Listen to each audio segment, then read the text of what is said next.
Peter Diamandis is the CEO of XPrize. He believes the fastest way to become a billionaire is to help a billion people. He's the co-author of a new book. It is called Bold: How to Go Big, Create Wealth, and Impact the World. It is published by Simon & Schuster, a division of CBS. Welcome. Charlie, pleasure to be here. Good to have you. Tell me once again what the XPrize is. The XPrize is a realization that around the world, entrepreneurs can do the most extraordinary things today. And we put out large cash goals, 5 million, 10 million, 30 million, for the first person to pull it off, to actually demonstrate and do something. And it incentivizes people around the world to take action and to take risky approaches and to try things that were tried before. And it's worked? It's worked many times. You know, Lindbergh crossed the Atlantic in 1927 to win a $25,000 prize. I read that book and said, my God, that's the way we can get a lot of things done. In 2004, we had put up a $10 million prize that was won for the first private team to build a spaceship to fly people 100 kilometers into space. So why are you offering a prize to go to the moon? Well, on the heels of that, Larry Page, Sergey Brin, Eric Schmidt are all backers of the XPrize. Larry's on our board of trustees.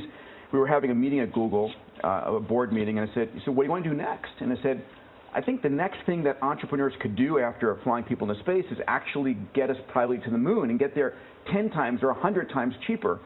And Google put up $30 million of prize money for the first team to build a robotic lander, land on the moon, send back photos, YouTube videos, if you would, and then rove a half a kilometer and do it again. And it's really about having humanity be able to explore space cheaper, faster, where it's not just a couple of governments, it's a lot of people. You went around and you talked to some of the wealthiest men in the country, Elon Musk, Larry Page, Richard Branson, Jeff Bezos. And that's all well and good, but you say anybody can change the world, and that's really what you want people to know when you've written the book Bold. Yeah, my goal is the inspiration that 1,000 years ago, it was only the kings and queens who could do anything on a national or regional level. 100 years ago, it was the robber barons, the industrialists. Today, it's all of us. Anyone who's truly passionate, driven by a massively transformative purpose can go and make a change in the world. And this book is sort of the how-to manual, both how you can access technology. You don't need to be a technologist. We're in a world where there's lots of technologists. You need to have the passion and drive. Maybe you're a great marketer, maybe you're a great writer, maybe you're a great organizer. And then there's mindsets, moonshot thinking. And then there's tools, crowdfunding, incentive competitions. These are the things that allow us all to really make an impact for things we care about. And I wanted entrepreneurs to know this is your manual on how to do that. He's got a thing. I love your Peter's rules. I won't read them all, but one of my favorites, number 11. No simply means begin one level higher.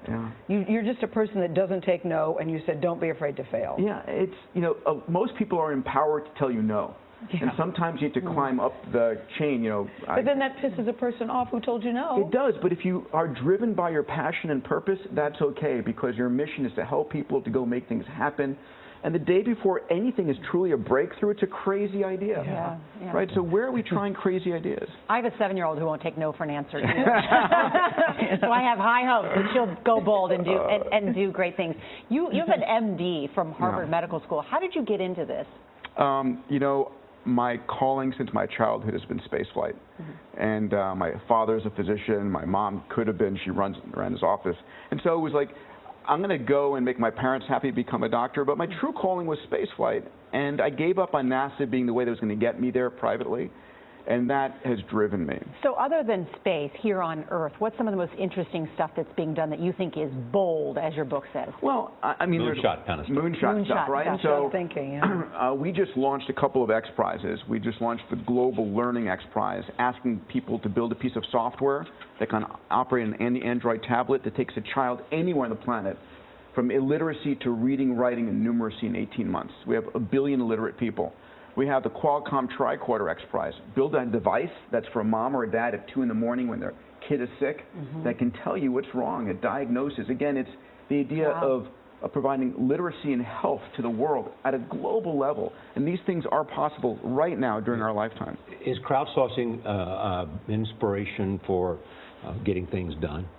It is a mechanism. So in this hyper-connected world, right, we just saw Paul Jacobs and Richard Branson on one side and Larry Page and Elon Musk on the other side announce these global satellite networks for connecting a megabit to the world. Around the world. Internet around the world. And so we're going to go to 7 billion people connected on the planet. Thank you, These 7 billion can do amazing things. Thanks, Peter. Be bold, Diamandis, thank you so much. Pleasure. Bold goes on sale today, and tomorrow Jeff Bezos will be here in Studio 57 for a rare interview. He'll be joined by Jeffrey Tambor. That's next.